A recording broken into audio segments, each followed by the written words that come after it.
Vem,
Bom dia a todos, todos os amigos, nos dois planos da vida.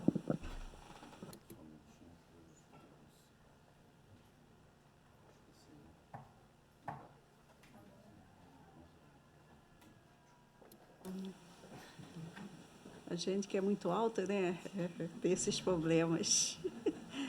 Então, mais uma vez, bom dia. É com muita alegria que nós estamos aqui no nosso mês de aniversário, 34 anos de trabalhos ininterruptos, e que nos dá muita alegria de estar nessa casa, né? E hoje recebendo o nosso amigo Rafael Siqueira, né? Seja bem-vindo mais uma vez à nossa casa. Então, nós vamos ler uma página do livro Pão Nosso, psicografia de Francisco Cândido Xavier, ditado por Emmanuel. E nós vamos ver a mensagem de hoje. É o capítulo 54, Razão dos Apelos. pelo que, sendo chamado, vim sem contradizer. Pergunto, pois, por que razão mandaste chamar-me? É Pedro, está em Atos dos Apóstolos, capítulo 10, versículo 29. A pergunta de Pedro ao centurião Cornélio é traço de grande significação nos Atos Apostólicos. O funcionário romano era conhecido por suas tradições de homem caridoso e reto. Invocava a presença do discípulo de Jesus, atendendo a elevadas razões de ordem moral, após generoso alvitre de um emissário do céu, e, contudo, atingindo-lhe o círculo doméstico, o ex-pescador de Cafarnaum interroga sensato: por que razão mandaste chamar-me? Simão precisava conhecer as finalidades de semelhante exigência. Tanto quanto o servidor vigilante necessita saber onde pisa e por que fim é convocado aos campos alheios. Esse quadro expressivo sugere muitas considerações aos novos aprendizes do Evangelho. Muita gente, por ouvir referência a esse ou aquele espírito elevado, costuma invocar-lhe a presença nas reuniões doutrinárias.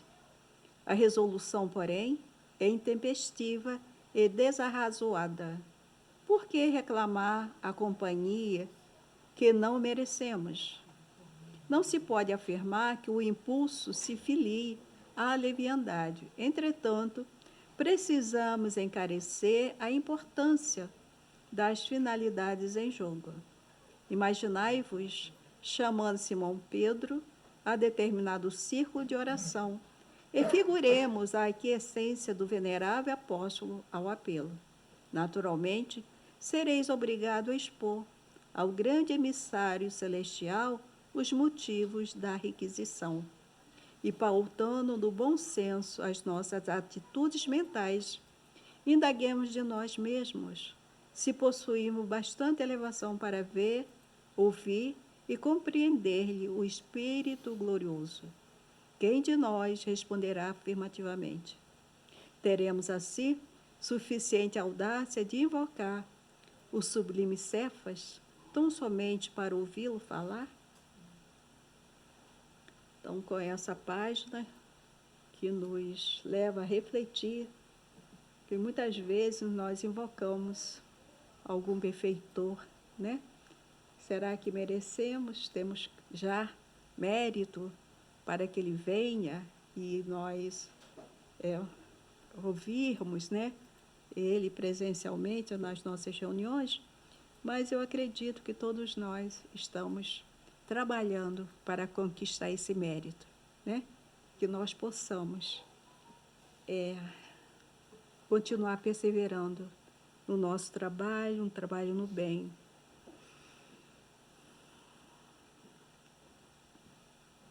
Vamos imaginar na nossa tela mental o divino Rabi da Galileia, adentrando a este salão, com as suas vestes luminosas, mãos estendidas, dizendo: Pai seja convosco. E assim, Jesus, queremos te agradecer por esse momento em que fomos invadidos por essa paz, por essa harmonia da tua presença entre nós. E te rogamos, Senhor, pelo nosso trabalho da Casa Maria de Magdala, que hoje, esse mês, completa 34 anos de trabalhos ininterruptos. E nós só temos gratidão por o Senhor permitir que esta casa, que é sua, Senhor, continue com as portas abertas a acolher tantos corações que aqui chegam, aflitos, desolados, angustiados, alguns outros querendo serem instruídos. E por tudo isso, Senhor, nós te agradecemos pela oportunidade de estarmos aqui. Abençoe, Senhor, todos os trabalhadores desta casa, quer sejam voluntários ou não. Abençoe todas as famílias que aqui são atendidas. Abençoe todos os nossos irmãos que estão na residência inclusiva. Abençoe todos aqueles, Senhor, que vêm aqui doar o seu trabalho, usar as suas mãos em benefício daqueles mais necessitados do que nós. Abençoe, Senhor, a nossa tarefa de hoje. Daqui a pouco estaremos saindo às ruas de Niterói para levar o alimento do corpo e nós te rogamos, Senhor, que possamos levar também o alimento para as suas almas. Abençoe o nosso amigo Rafael Siqueira, que aqui está, e vai falar do teu evangelho, que ele possa ser envolvido por estas vibrações de paz, de harmonia e essa luz que sentimos entre nós. Fica conosco, querido amigo Jesus, agora e para todo sempre. Graças a Deus. Então,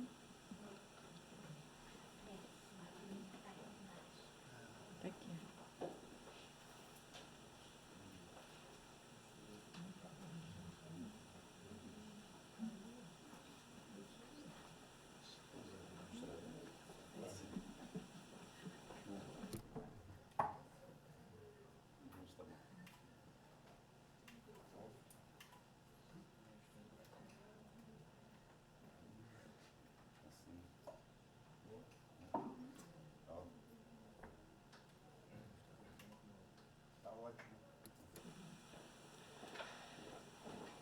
Minhas queridas amigas, meus queridos amigos, muito bom dia.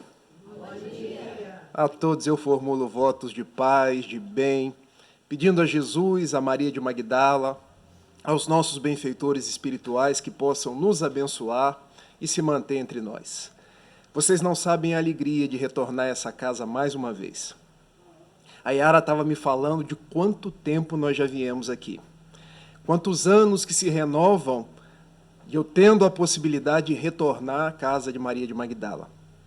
A alegria é muito grande por poder fazer parte dessa oficina de trabalhos, desse hospital abençoado, desse lar, onde com certeza Jesus e os amigos da espiritualidade vêm pousar, deixando bênçãos de amor, de paz e propiciando que os trabalhos aqui desenvolvidos possam ganhar novo fôlego, ganhar nova oportunidade de seguir em frente.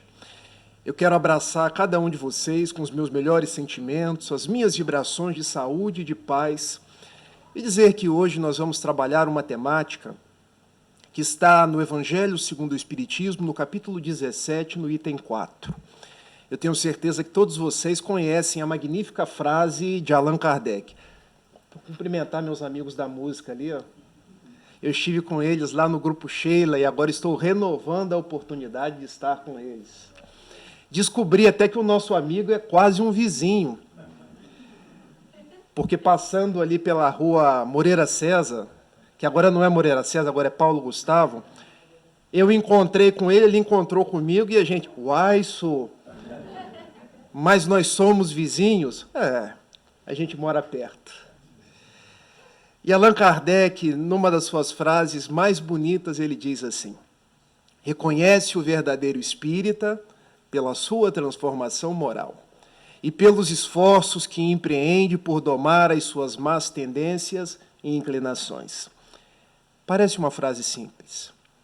É uma daquelas frases que nós conhecemos de trás para frente, de frente para trás, que os oradores falam nas palestras, que nós repetimos nos grupos de estudo, mas talvez nós não tenhamos meditado na grandeza dessa frase, porque traduz no nosso compromisso de estarmos no mundo. Vejam, Kardec não diz reconhece o verdadeiro espírita pelo fato de ser espírita. Kardec não diz reconhece o verdadeiro espírita por aquele que conhece toda a literatura espírita. sabe dizer as questões e a resposta do Livro dos Espíritos. Mas Kardec simplesmente diz o verdadeiro espírita ou o verdadeiro cristão. Porque ser espírita é ser cristão. Ele é reconhecido pela sua transformação moral. O que isso quer dizer para cada um de nós? O motivo de nós estarmos no mundo. Nós reencarnamos com o propósito de amar, o propósito de progredir, de nos tornarmos pessoas melhores. Vocês estão vendo na minha camisa? Eu, de uns tempos para cá, eu costumo comprar camisas que tenham coisas que possam ser úteis para as pessoas. Porque eu me dei conta que as pessoas leem o que está nas nossas camisas. Então, o amor é a resposta, porque a resposta para qualquer pergunta é o amor. É a resposta. Tudo passa pelo amor. O lema da doutrina espírita, transformai-vos para amar ainda mais. Quando pensamos, então, no século que nós estamos vivendo, um século de inúmeros desafios, um século que nós acordamos pela manhã, o que vai ser hoje? Bom, hoje é mais uma página que se abre para que eu aprenda a amar. Diz a benfeitora Meimei, escrevendo por Francisco Cândido Xavier, que a nossa vida é semelhante a um livro, em que cada dia se abre uma página nova, a fim de que nós, endireitando as páginas anteriores, possamos construir novos passos, novas propostas, projetos novos de seguir Jesus e de amar mais.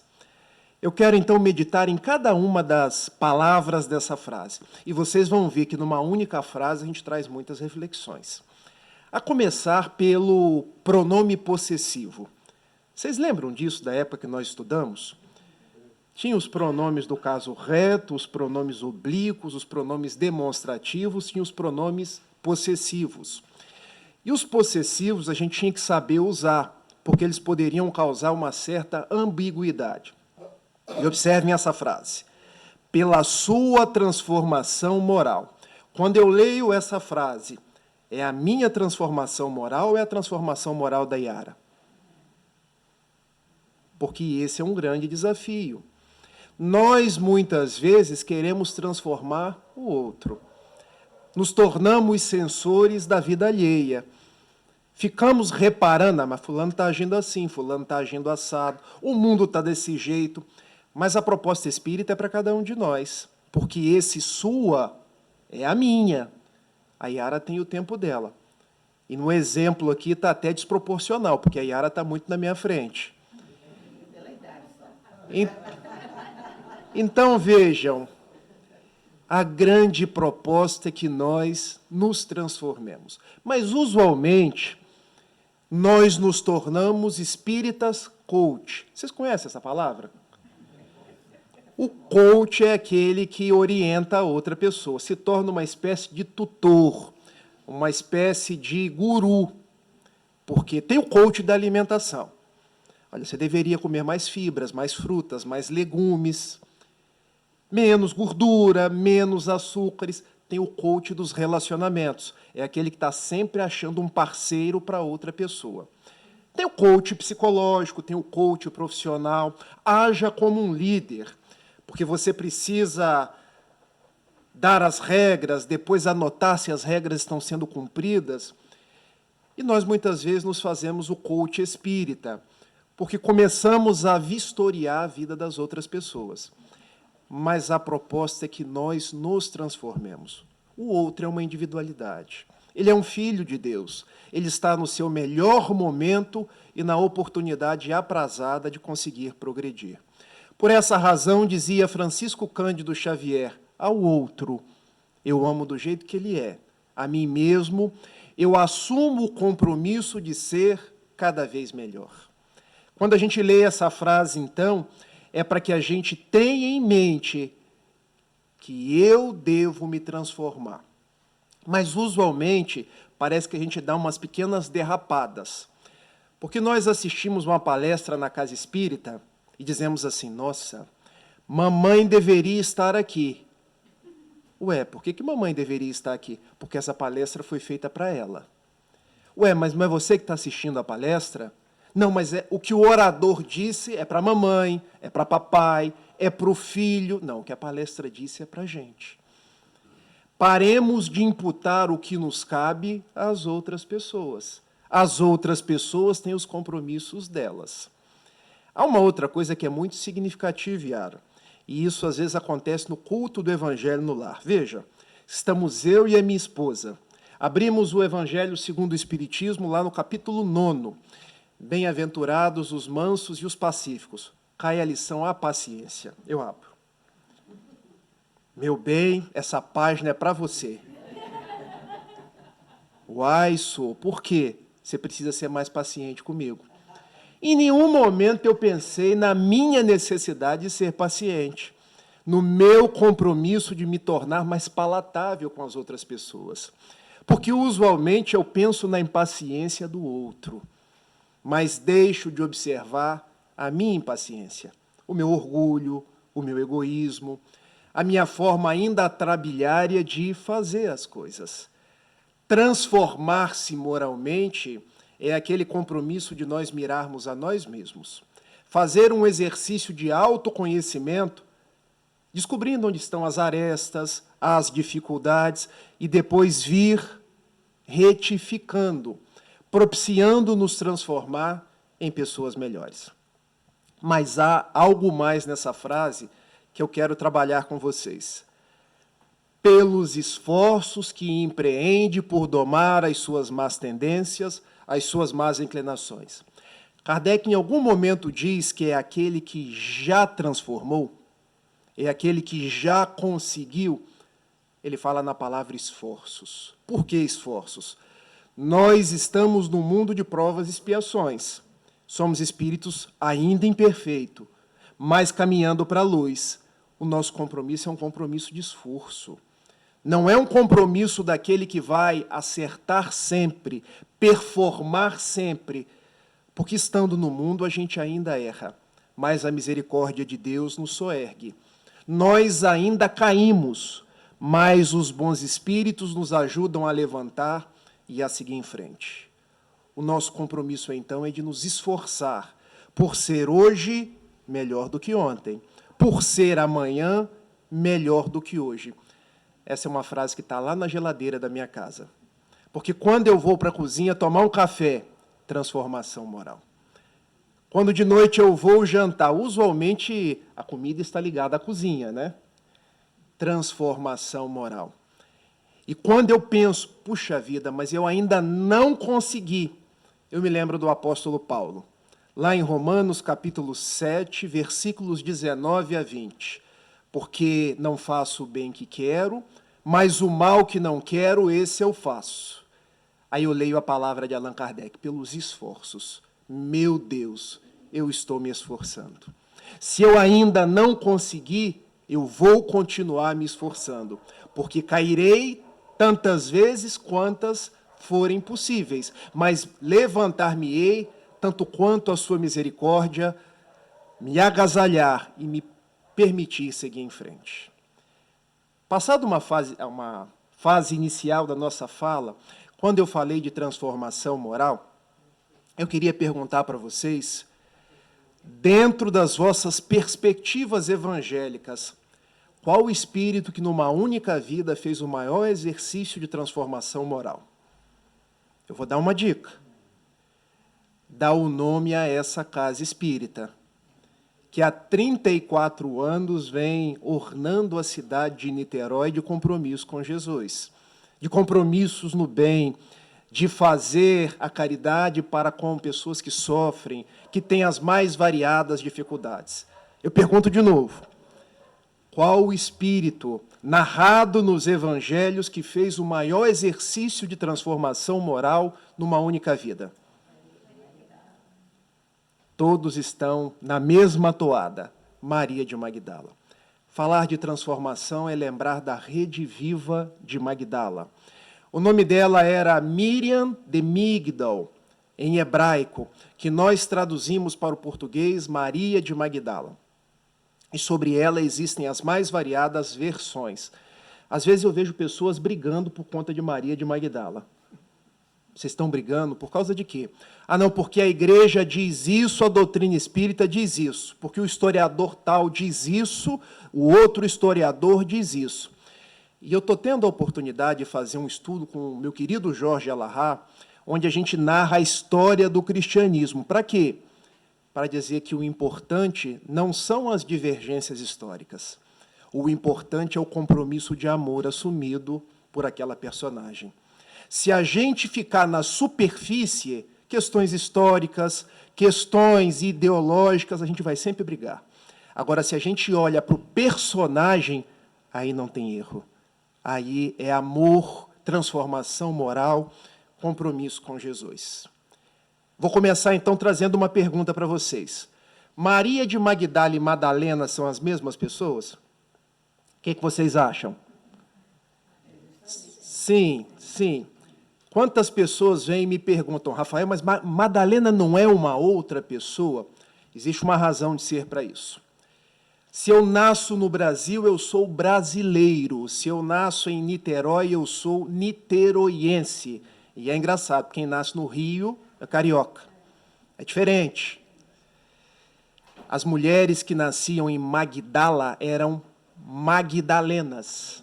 Tinham um G.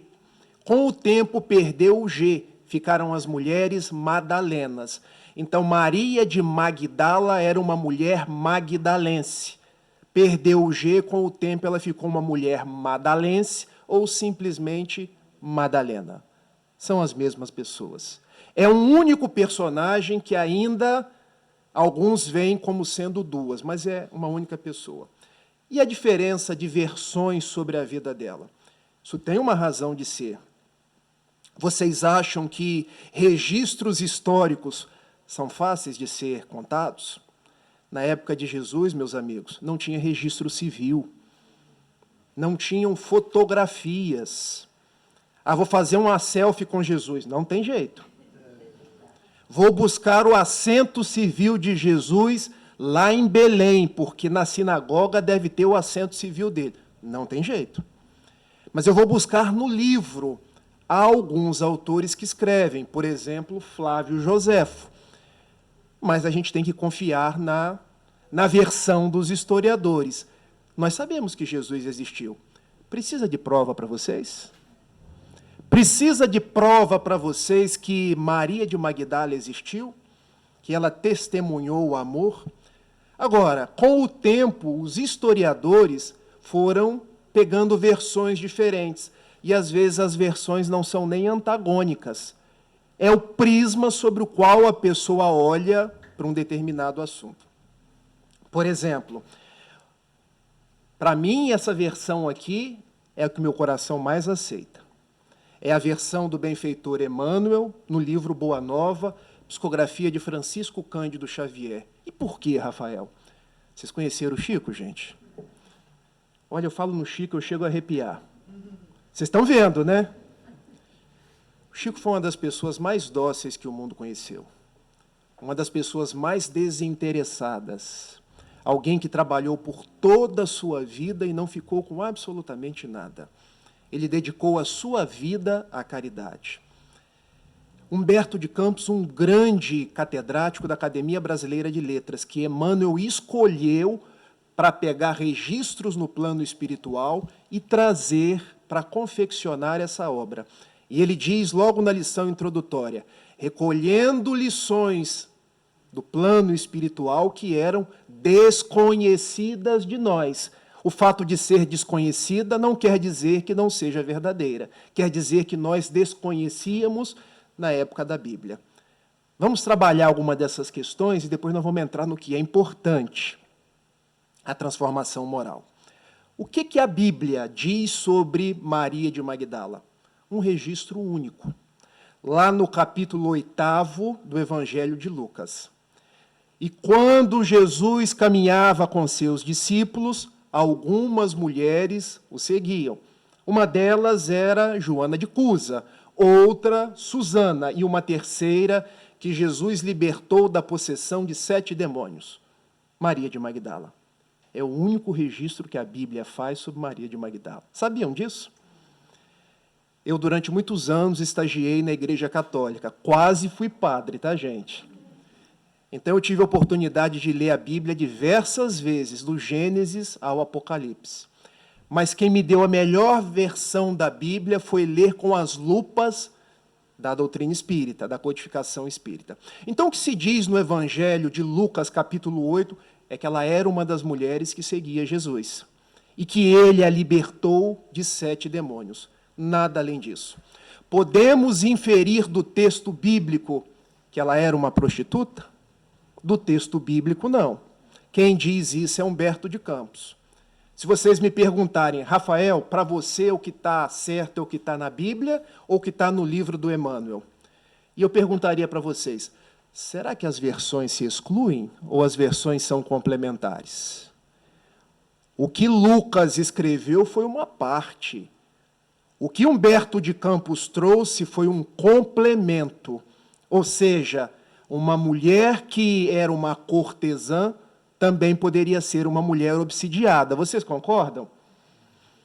Concordam que na simbologia do texto bíblico, uma mulher que era uma cortesã poderia ser vítima de 7 demônios? Aliás, a palavra demônio vem do grego daimone, que quer dizer espírito.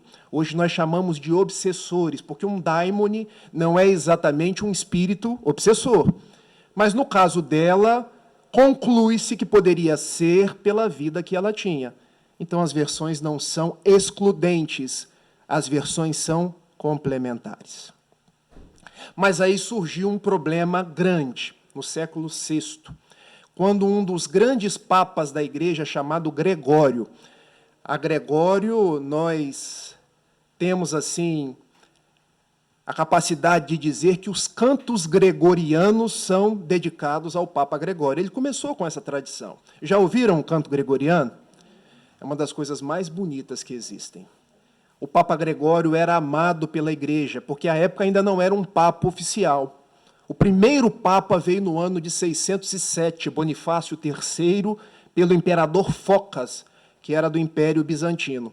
Mas antes já tinham as figuras locais dos papas, porque Papa, meus amigos, quer dizer papai, um líder religioso.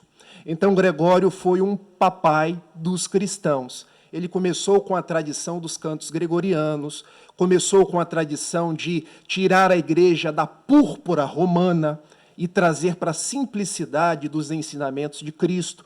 Então, era alguém que as pessoas iam à pregação dele e confiavam no que ele dizia. E aí começou um problema. Porque em 591 ele fez uma pregação na Itália, levantando uma hipótese. Aliás, ele levantou 2. A primeira hipótese que ele levantou, que a mulher citada no Evangelho de Lucas, capítulo 8, seria aquela mesma citada no Evangelho de João, capítulo 12, que Maria de Magdala era a mulher apanhada em adultério. Isso cabe ao Papa Gregório. Mas vejam, ele não afirmou, ele levantou uma hipótese. E muitas pessoas hoje acreditam que Maria de Magdala é a mulher apanhada em adultério. Mas hoje os próprios historiadores e a Igreja já não confirmam mais essa tese, porque não há qualquer evidência, nem histórica, nem científica, desse relato de Gregório. Tudo bem? O Papa Gregório levantou uma outra possibilidade, de que Maria de Magdala teria sido aquela que ungiu os pés de Jesus na casa do fariseu Simão e depois enxugou com os próprios cabelos. Mas aí nós temos que fazer uma distinção.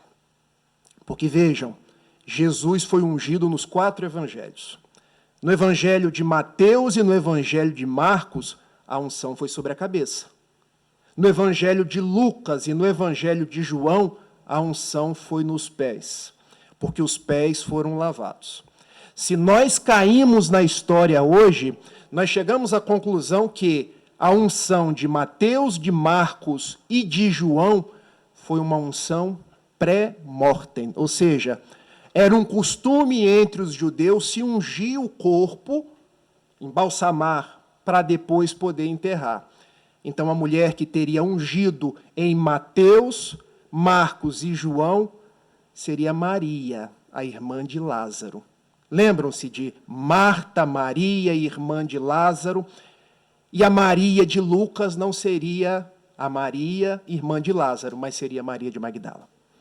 Essa versão é trazida por Divaldo Pereira Franco e Dona Amélia Rodrigues e é reproduzida num livro chamado A Estrela Verde, que reconta todos os casos de Humberto de Campos, onde, no episódio em que Jesus vai à casa de Simão o fariseu, e uma mulher chega e unge os seus pés, e depois o enxuga com os próprios cabelos, essa seria Maria de Magdala.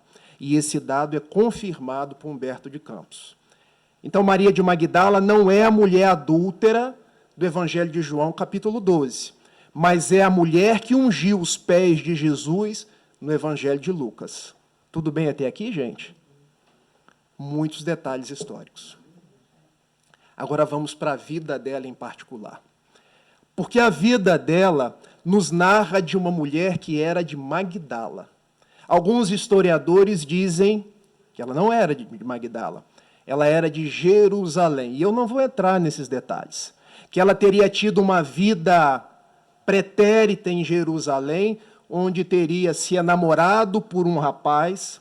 Esse rapaz não a quis, depois de terem um primeiro relacionamento, e ela tomou asco aos homens. E a forma dela, psicologicamente, de se defender daquele ato, foi se tornar prostituta.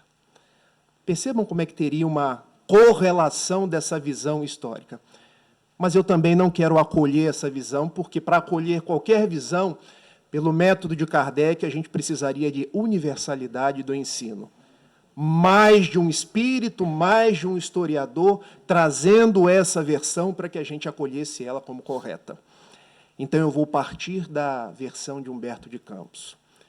E sempre que me perguntam o que você pensa sobre Maria de Magdala, o que está aqui no capítulo 20. E a partir de agora, nossa, quase no final da palestra, eu vou recontar o que Humberto de Campos contou. Porque, após uma vida de muitas dissipações, em que ela houvera se entregado ao comércio carnal, a vida dela sente necessidade de amor. Não há ninguém que prossiga no caminho dos equívocos sem que, em um determinado momento, sinta a necessidade de reformar-se. O erro não é para sempre. As trevas não são para sempre. Basta uma faísca do amor de Deus e tudo se renova. Eis que o sol vem sobre a superfície do mundo e tudo se ilumina. E ela ouve falar de um homem nazareno. Um homem cujos olhos tinham a cor do lago de Genezaré. Os cabelos partidos ao meio, à semelhança dos nazarenos, que estava na casa de Simão Pedro, um pescador, na cidade de Cafarnaum. E ela, estando em Magdala, que era a sua cidade, ela resolve tomar um pequeno barco e vai até a casinha de Simão Pedro. E lá chegando, eis que se depara com Jesus. Ela queria dizer muitas coisas, mas acabou dizendo poucas. Tamanha era a sua emotividade. Mestre, eis que vem ao seu encontro. Tenho a vida varada pelos pecados, mas ao mesmo tempo tenho sede de renovação. Que poderei ser, Senhor? Como a minha vida se processará daqui adiante? Jesus lhe responde: Maria, sentes o chamado de Deus e não creias que a misericórdia divina te deixarás desamparada. Nunca viste a primavera fazer nascer a flor por sobre a casa em ruínas? As ruínas somos nós. As primaveras são as nossas esperanças em Deus. Vá, Maria, prossegue e ama tanto quanto lhe seja possível. Vamos parar? Nunca viste a primavera fazer nascer a flor por sobre a casa em ruínas? Como o mundo está hoje? Em ruínas. Como hoje estão as relações humanas? Em ruínas. Muitas pessoas, eu não creio em Deus mais. Eu estou desanimado. E olha a palavra desanimar. Des quer dizer negar. Ânima quer dizer alma. Desanimar quer dizer afastar-se do poder da alma. E como nós somos alma, afastar-nos de nós mesmos. O desânimo é quando a criatura se afasta do Criador, se afasta do endereço de si mesma e se entrega inerme, sem forças, ao fracasso, ao desespero, à falta de fé. Então, o que Jesus diz para Maria de Magdala é um convite para todos nós nos dias atuais. Nunca viste a primavera fazer nascer a flor quando você só vê doença? Nunca viste a primavera fazer nascer a flor onde você só vê guerra? Nunca viste a primavera fazer nascer a flor onde nós encontramos com os despautérios do mundo? E agora eu crio um quadro para vocês. Nunca viste o lírio brotar do pântano pútrido, com todo o seu aroma, com todo o seu perfume, com toda a sua coloração? As ruínas somos nós, Maria. As primaveras são as nossas esperanças em Deus. Isso é bonito demais, gente. Isso é olhar para fora e ver esse sol brilhando. Isso é olhar para uma natureza e ver as flores. Isso é quando eu chego em casa todo dia de noite, Yara, e uma menininha desse tamanho assim vem, papai, eu quero te mostrar uma coisa. E ela sempre me mostra um desenho. Sabe o que eu desenhei hoje, papai? Eu desenhei o luar. Você desenhou o luar, minha filha? É. Várias cores. E ela coloca azul, coloca laranja, coloca vermelho. A expressão do luar é multicor. Tem primavera mais bonita que essa? Não descreiam do poder da primavera nas vossas vidas. Porque a primavera é o amor de Deus presente. Vamos pensar nas 4 estações? Primavera, verão, outono, inverno. O que vem depois do inverno? O inverno é a estação que as pessoas menos gostam. Alguns gostam muito. Mas, usualmente, o inverno no hemisfério norte é quando o dia é menor. Vocês não sabem, mas lá na Normandia tem noites de 14 horas. E, às vezes, tem períodos do ano onde o sol só brilha 4, 6 horas por dia. Então, o que vem depois do inverno é a primavera. Isso é um símbolo, meus amigos. Depois da invernia das nossas dificuldades, há sempre a primavera do amor de Deus. E eu estou falando fora do microfone, né? Mas é que eu empolgo. Aí Maria de Magdala diz a Jesus, mas mestre, o que eu vou fazer? Nem mãe eu posso ser. Porque o meu útero está ressequido da vida de impropérios que eu sempre pratiquei. Maria, tu crês que ser mãe é apenas agasalhar aqueles que são filho do seu ventre? Eu acredito que a maternidade é muito maior. Porque quando nós agasalhamos os filhos da alma, que são os filhos de Deus, nós estamos cumprindo o nosso papel. Vá, Maria, segue, escolha a porta pequena, estreita, e passe por ela. Conta Humberto de Campos que Simão Pedro olhou meio assim de esgueira. Eu fico imaginando que era um olhar enciumado. Porque vejam, ele recebendo uma mulher que ele sabia que era uma cortesã, mas o que é isso? O que o nosso mestre está fazendo? Os dias se sucedem. Jesus é levado ao julgamento, levado à punição. E lá, no alto do madeiro, estava apenas um dos seus discípulos. Porque ele tinha 12. Estou fazendo igual a minha filha faz. Um traiu e se suicidou, que foi Judas Iscariotes. O outro, Simão Pedro, negou 3 vezes. Os outros 9 fugiram, deu 11. Apenas um, João Evangelista, estava com Jesus. Mas na narrativa do Evangelho de João, há 3 Marias ali no altar do Gólgota com Jesus. Olha a tradição das 3 Marias. As 3 estrelas, as 3 Marias, Maria, mãe de Jesus, Maria de Cleofas e Maria de Magdala. Porque depois daquele momento ela foi fiel a Jesus. Esteve com ele no momento em que os apóstolos já não estavam mais. Ele foi morto, foi levado ao sepultamento. E no domingo, porque morto na sexta-feira da paixão, no domingo estava ela, disposta a estar com Jesus. Afinal de contas, ela não tinha conseguido embalsamá-lo. Havia feito um embalsamento dos seus pés na casa de Simão Pedro, o fariseu, mas ela queria estar com ele. Eis que a pedra estava rolada e o túmulo estava vazio. Aliás, o símbolo do túmulo vazio é uma coisa belíssima. Por quê? Já pensou se Jesus tivesse um túmulo com um corpo? O quanto de pessoas agregaria até ele, o quanto de tumulto seria? Então Jesus, para demonstrar a sua vida, o seu corpo não apareceu mais.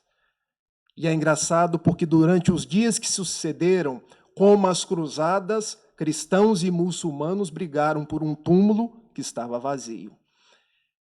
Maria então entra, não vê o seu mestre. Quando ela sai, ela olha para o alto, uma espécie de jardineiro. Que está procurando? Estou procurando o meu mestre.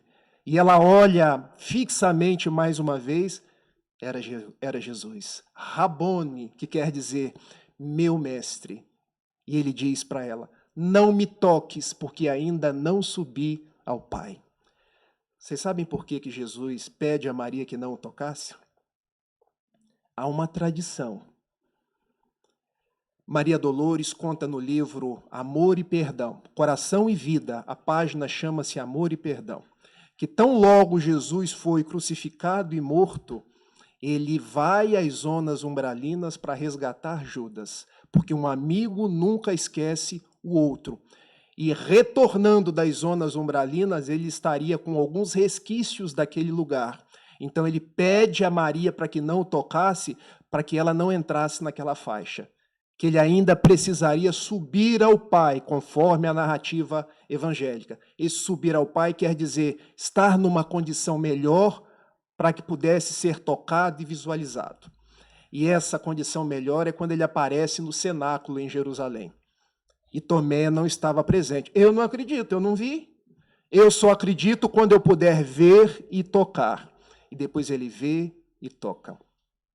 Depois Jesus aparece aos 500 da Galileia, aparece a Saulo, que se fez Paulo, na estrada de Damasco. E os discípulos começam os seus primeiros trabalhos, as suas primeiras pregações. E Maria, o que foi feito dela? Ela quis acompanhar os discípulos, quis ser uma das pregadoras, mas ninguém queria saber dela. Por quê? Porque nós ainda somos preconceituosos. Afinal de contas, por que nós vamos pregar com uma mulher de má índole, de má vida? Ela retorna para Magdala e um dia, estando numa praia de noite, a praia de Dalmanuta, que também é ali nas cercanias do mar da Galileia, um grupo de leprosos passa. Vocês já viram o vendedor de bala no campo de São Bento? Aquilo chama matraca.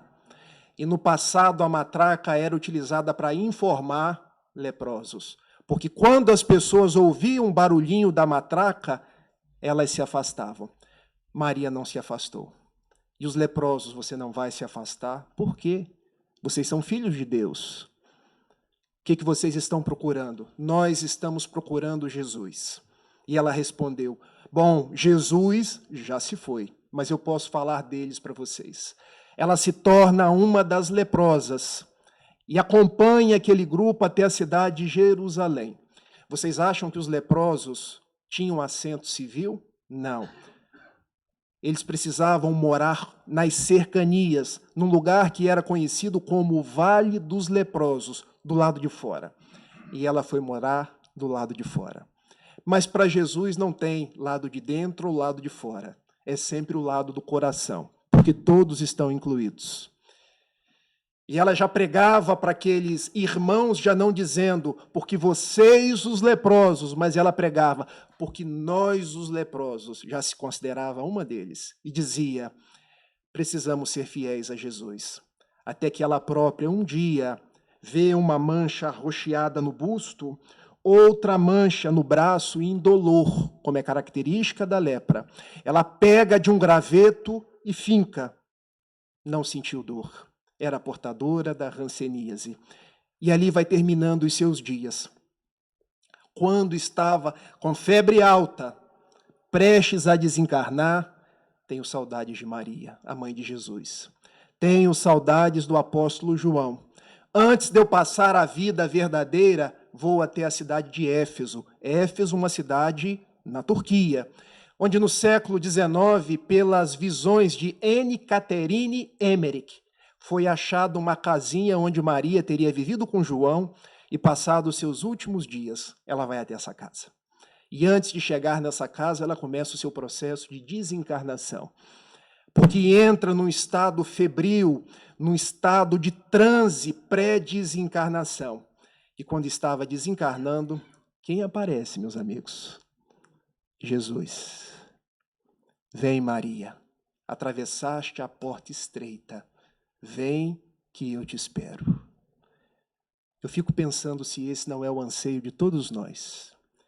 Atravessar pela porta estreita, a porta onde cada um de nós cumpriremos o nosso dever, as nossas obrigações. Seremos a cada dia a nossa melhor expressão e poderemos, ao final da nossa desencarnação, receber da boca de algum amigo espiritual: vem, Yara, atravessaste a porta estreita, eu te espero. Maria atravessou a porta estreita e se tornou a mulher que fez o maior exercício de transformação moral. E vocês poderiam perguntar: e Paulo, Rafael? Paulo já era religioso. Precisou apenas mudar a sintonia de Moisés para Jesus. E os apóstolos, Rafael? Bom, os apóstolos, eles eram rudes, eles eram ignorantes, mas não estavam numa vida de dissipações igual Maria de Magdala. O benfeitor Emmanuel, nesse livro Caminho, Verdade e Vida, vocês estão percebendo que ele está todo mordido, né, gente? Isso aqui tem uma razão de ser, porque lá em casa o evangelho é feito eu, a minha esposa, a Clara e o Chico. Como o Chico não sabe ler, nem abrir, ele vem à bocanha. A Gabriela está estragando o livro, Rafael. Não, é a forma dele de ler. Mas antes dele estragar tudo, eu tomei, tá, gente? Na lição 92 de Caminho, Verdade e Vida, Emmanuel lembra de Madalena. E ele faz a seguinte pergunta: por que Jesus apareceu primeiro a Maria de Madalena? Por que não teria aparecido a sua mãe? Porque Maria, a mãe de Jesus, era Rosa de Sharon. Era uma das mulheres mais nobres que a humanidade já conheceu. Maria já tinha bondade suprema para entender que Jesus sempre esteve vivo. Por que não apareceu para Simão Pedro? Por que não apareceu para os discípulos? Veio aparecer exatamente para Maria de Magdala, porque ela foi a mulher que fez o maior exercício de amor numa única vida. Porque ela foi a mulher que fez o maior exercício de transformação numa única vida. E termina Emmanuel dizendo: é compreensível que muitos estudantes investiguem a razão pela qual não apareceu o Mestre, primeiramente a Pedro ou a João, à sua mãe ou aos amigos. Todavia, é igualmente razoável reconhecermos que, com o seu gesto inesquecível, Jesus ratificou a lição de que a sua doutrina será, para todos os aprendizes e seguidores, o código de ouro das vidas transformadas para a glória do bem. E ninguém, como Maria de Magdala, houvera transformado a sua à luz do Evangelho Redentor. Compreenderam? Ninguém, como Maria de Magdala, houvera transformado a sua vida de tal forma, de tal tamanho, à luz do Evangelho. Sigamos, então, com 34 anos de existência, sob as bênçãos do alto, sob as bênçãos do Dr. March, de Maria de Nazaré, sob as bênçãos de Jesus e seguindo os exemplos da Rede Viva de Magdala. Todos os anos, quando Divaldo Pereira Franco ia à cidade de Curitiba para as conferências espíritas do Paraná, a última palestra, a do domingo, ele falava de Maria. Eu não sei se vocês já se deram conta disso. E muitos diziam assim, mas mais uma vez Maria de Magdala? Ele sempre repete essa palestra, porque nós precisamos da repetição da lição da transformação moral. E eu quero dedicar essa última poesia a Maria de Magdala, a Divaldo Franco, que desencarnou no último dia 13 de maio, e sobretudo a Jesus, dizendo: meu Deus e nosso Jesus. Enquanto lá fora o desespero caminha e a amargura dizima, eu quero lhe dizer que te ofereço o banquete do amor. Eu gostaria, Senhor, de ser a chuva generosa que caísse por sobre a terra porosa e reverdecesse o chão. Mas como eu não conseguirei, eu então te pedirei para ser um copo de água fria, matando a sede e a agonia de quem anda na desesperação. Eu gostaria, Senhor, de ser uma via láctea de estrelas, para que as noites da terra fossem mais belas. Mas se eu não conseguir, eu te venho pedir para ser um pirilampo na noite escura, iluminando a amargura de quem anda na escuridão. Eu gostaria, Senhor, de ser um jardim de flores de todas as cores para embelezar a terra. Mas na dor que minha alma encerra, se eu não puder ser um jardim, deixa-me ser uma rosa solitária na fresta da montanha, colocando beleza no painel por sobre a natureza. Eu gostaria, Senhor, de ser um trigal maduro, para repletar de pão a mesa da humanidade. Mas se eu não conseguir, eu te venho pedir para ser um único grão, que caindo no chão me multiplique num milhão e me converta em pão para a humanidade. Eu gostaria, Senhor, de ser artista esteta, cantor, trovador, musicista ou orador, para falar da magia, da beleza da sua glória. Mas como nada sou, falta-me o verbo, falta-me mestria, então eu lhe peço, deixa-me ser o companheiro da criatura deserdada, que segue caminhando pela estrada da alucinação. E dando-lhe a mão de sustento, eu lhe possa dizer, à semelhança de Maria de Magdala, sou teu irmão, irei contigo. Graças, Senhor, te dou porque nasci. Graças, Senhor, te dou porque creio em ti, pelo teu amor. Muito obrigado, Senhor, pela sua presença nas nossas vidas. Muito obrigado, Maria de Magdala. Que assim seja.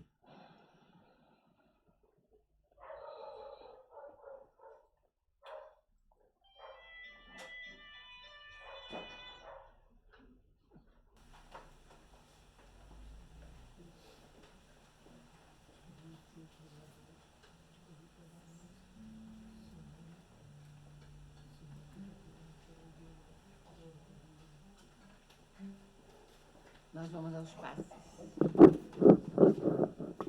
Vamos passar aos passos.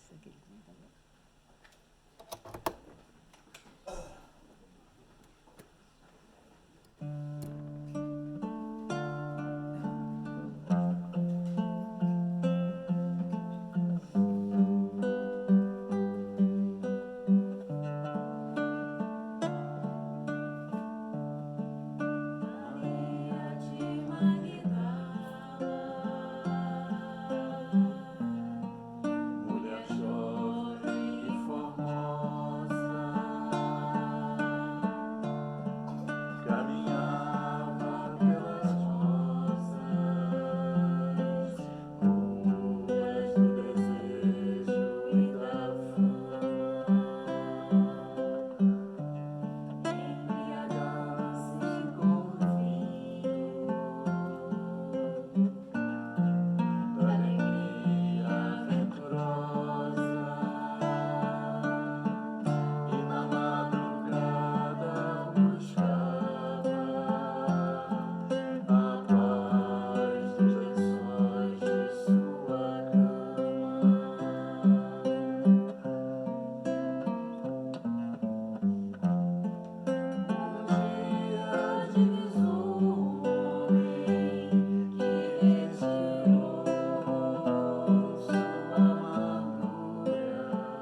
levanta e alegra o teu caminho, pois encontraste a boa nova celestial.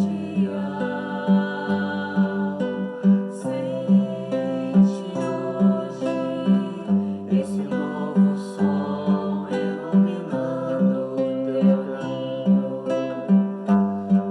Caminha com a luz neste instante triunfal. O amor cobre a multidão dos pecados, permitindo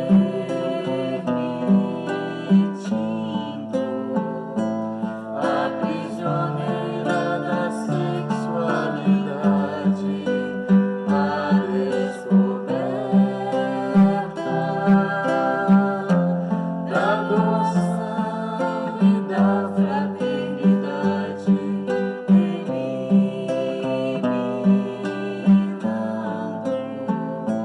da sua vida os dolorosos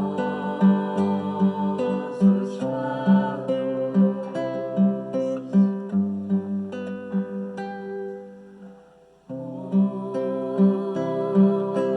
O libertador transformou-a de mulher pecadora que das ilusões se fazia anjo vendedora na rede viva de Magdala, ser de luz demandando a vida nos braços de Jesus.